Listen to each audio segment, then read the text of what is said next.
توتر، شد، نفس سريع. لو حاجة من الثلاث حاجات دي حصلت معاك في أي موقف، فمعنى كده إن جسمك بيقولك الموقف ده مش مناسبك. عمرك حسيت إن حد قدامك بيتكلم كلام وحاسس إن جسمه بيكدبه؟ عدى عليك موقف وخرجت منه وقلت أنا مش مرتاح بس أنت مش فاهم ليه؟ الحقيقة أنت كنت فاهم بس مش واعي، لأن في لغة شغالة طول الوقت. اللغة دي ما بتستأذنش وما بتجاملش وما بتعرفش تمثل، وهي لغة الجسد. أنا مش هتكلم معاك في الحلقة دي وأقولك حركات تحفظها ولا إشارات تقدر تفسرها بشكل سطحي. أنا هفهمك ليه بنغلط في قراية الناس، إمتى الجسم يفضح اللي العقل بيحاول يقوله، وإزاي تقرأ نفسك قبل ما تقرأ غيرك. وفي آخر الحلقة ليك عندي هدية هجاوبك على سؤال لو قدرت تفهمه قراراتك وعلاقاتك هتتغير للأبد. أهلا بيكم، أنا عبد الله مصطفى.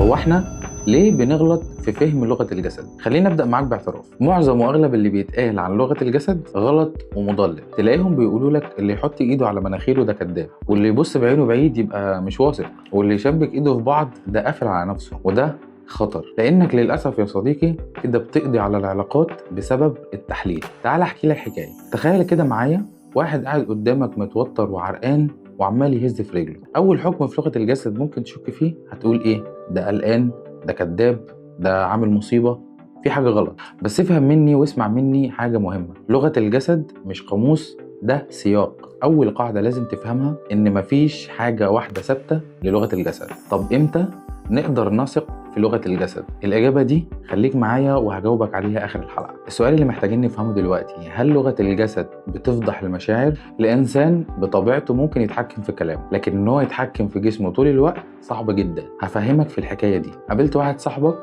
كان عنده مشكلة معينة وقال لك أنا تمام مفيش حاجة، بس أنت خدت بالك كده وهو بيتكلم لقيت نفسه قصير جدا وصدره مقفول كده، وحسيت إن هو ما بيتواصلش معاك بعينه. الجسم هنا بيدي إشارة ليك وبيقول لك أنا مش تمام، حتى لو هو بيقول كده بس مش قادر ولا جاهز إن هو يتكلم دلوقتي. لغة الجسد بتفضح الصراع الداخلي، ولما العقل بيحاول يثبت عكس ده الجسم هنا بيرفض. بس خد بالك، مش كل صمت حزن ومش كل توتر مشكلة. الجزء الثالث في الحلقة ازاي نفرق بين المشاعر الحقيقية والتصنع. في حاجة يا صديقي اسمها لغة الجسد التلقائية، وفي حاجة تاني اسمها لغة الجسد المتعلمة. زي ايه؟ زي واحد مثلا رايح انترفيو، حافظ شكل معين للانترفيو ورايح بينفذ الكلام ده هناك، فبيعمل ايه؟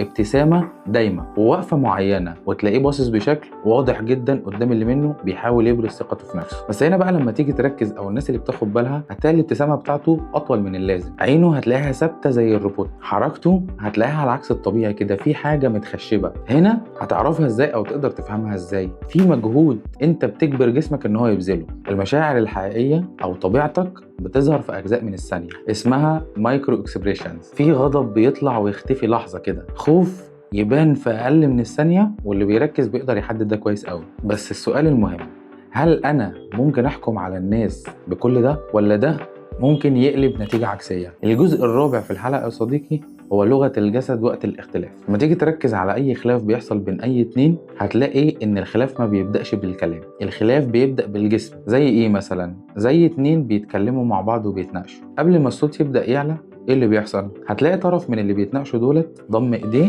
وميل لقدام ومسك إيده. دي إشارات بتدل على إن النقاش دوت وصل لمرحلة إن أنا مش بهددك، أنا مش سامع أي حاجة، أنا بحمي نفسي. بس أنت لو عرفت تفهم ده بدري وعرفت تحلله هتقدر تغير النتيجة. في موقف زي دوت ممكن تتعامل ازاي؟ افرد جسمك وقلل الحركة بتاعتك وبطأ من كلامك. انت كده بتفهم جسمك ان مفيش تهديد جاي عليك فبتهديه. طيب هل احنا ممكن نحل اي مشكلة من غير ما نتكلم؟ الإجابة وده اخطر حاجة. هنا وصلنا للجزء الخامس من الحلقة، الصمت في لغة الجسد. الصمت مش فراغ، الصمت رسالة قوية جدا. تعال افهمك اكتر. انت قاعد في موقف معين وواحد قدامك عمال يستفزك وهو مستني من استفزازه ليك ده رد معين، وانت ثابت هادي ساكت. فجأة اللي قدامك اتلخبط. ليه؟ هنا جسمك هو اللي قال انا مسيطر. في معظم الاحيان اقوى رد ان انت ما تردش. بس السؤال الاخطر يا صديقي هو احنا ليه احيانا بنفهم الناس غلط؟ وليه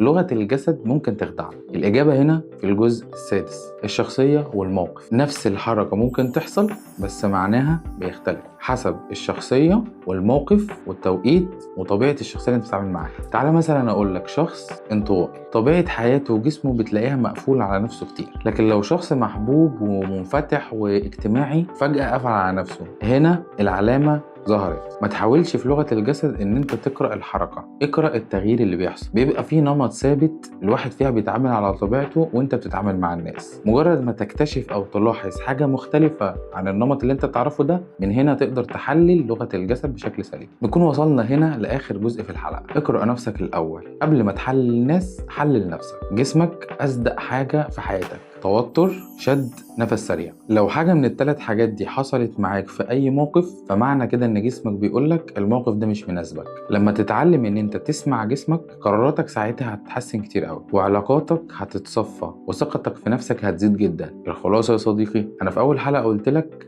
معايا هدية هديها لك في آخر الحلقة، وقلت لك إن في سؤال لو فهمته حياتك هتتغير. السؤال هو إمتى نثق في لغة الجسد؟ الإجابة لما تبص على النمط مش الإشارة. لما تربط لغة الجسد بثلاث حاجات: كلام، نمط، تغيير. الثلاثة دول معناهم إيه؟ معناهم إن طريقة الكلام مش دايما ثابتة. النمط ده طبيعة الشخص اللي أنت بتتكلم معاه وناوي تحلل لغة جسده. التغيير ده لو اكتشفت أو لقيت إن في حاجة معينة بتحصل منه فجأة اتغيرت. لغة الجسد يا صديقي أداة للفهم مش سلاح اتهام. لو الحلقة دي لمستك سيب لي كومنت تحت وقول لي لو كنت عديت بموقف حسيت ان شخص بيتكلم في حاجة وجسمه بيقول حاجة تانية. متنساش تعمل لايك وسبسكرايب وتفعل زر الجرس عشان يوصلك كل فيديو جديد بنعمله. سلام.